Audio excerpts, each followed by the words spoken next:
इस क्वेश्चन में हमारे पास क्या है कि a 100 gram bullet is fired from the 10 kilogram gun. Means हमारे पास क्या है, बुलेट का जो मास है हमारे पास, जिसको कहते हैं हम कह लें M1 कह लें या मास ऑफ बुलेट कह लें, which is equal to 100 gram. Fire from the gun, gun का जो मास उसको हम M2 कंसीडर करेंगे। क्या करेंगे? 10 किलोग्राम गन। अब यहाँ पर हमारे पास क्या है, ग्राम है, नीचे किलोग्राम है, तो फर्स्ट इसको क्या करना पड़ेगा, हमें किलोग्राम में कन्वर्ट करना होगा। उसके लिए हम क्या करेंगे, डिवाइड करेंगे, तो ये क्या बनेगा 0.1 किलोग्राम। ठीक है, डिवाइड बाय 1000 करके हमने क्या किया 0.1 kilogram.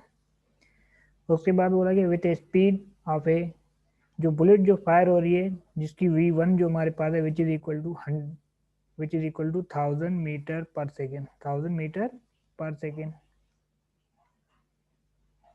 What the speed of recoil the gun, हमें क्या करना है, रिक्वायल द गन वाली स्पीड हमें क्या करनी है, फाइंड आउट करनी है। हमारे पास अगर हम सिंपल अपने फार्मूले के बेसिस पे देखें तो हमारे पास यहाँ पर ये V1 जो लिखा है ये हमारे पास क्या है, बेसिकली इसको हम कह लें कि इनिशियल है, तो हम इसको कहेंगे कि ये V1 ही कर लेते हैं। ठीक है, और हमें यहाँ पर फाइंड आउट क्या करना है, बेसिकली हमें V2 फाइंड करना है कि velocity of recoil the gun. क्या फाइंड करना है, velocity of recoil the gun.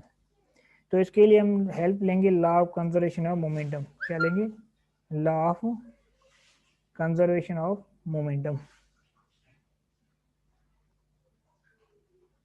Conservation of momentum.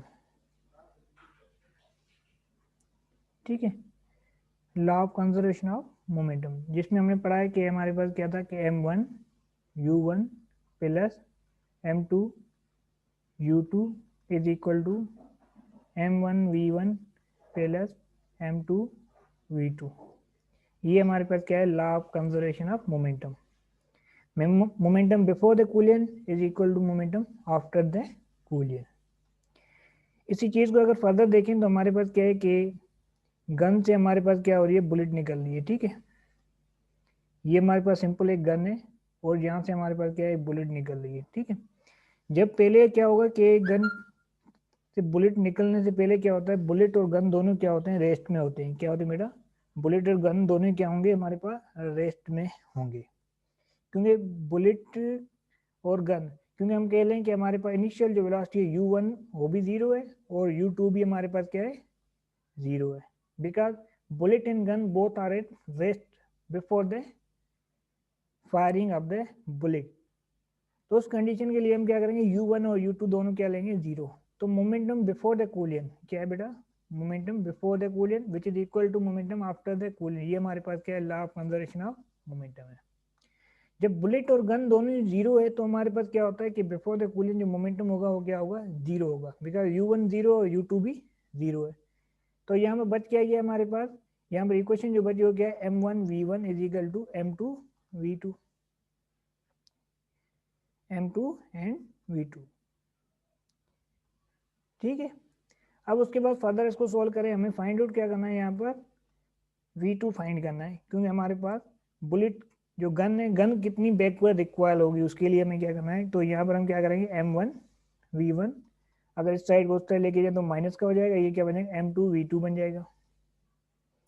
अगर इसको हम फर्दर सॉल्व करें, तो हमारे पास क्या है, ये V2 हमें फाइंड करना है। तो ये V2 हमारे पास किसके इक्वल हो जाएगा, माइनस M2, ये हमारे पास M1 है V1, और नीचे क्या होगा, ये उस साइड जाके डिवाइड हो जाएगा। ठीक है, अगर हम इसको माइनस कर दें कोई मसला नहीं है, माइनस मल्टीप्लाई करके उसको प्लस हो जाएगा, ये क्या हो जाएगा, माइनस हो जाएगा M1 V1 अपॉन M2। अगर इसको फर्दर सॉल्व करें हमारे पास, तो हमारे पास V2 is equal to M1 की जो वैल्यू हमारे पास कितनी है, 0.1 है, और V1 जो हमारे पास क्या 1000 है, डिवाइड बाय हमारे पास क्या M2, M2 हमारे पास क्या है 10 है।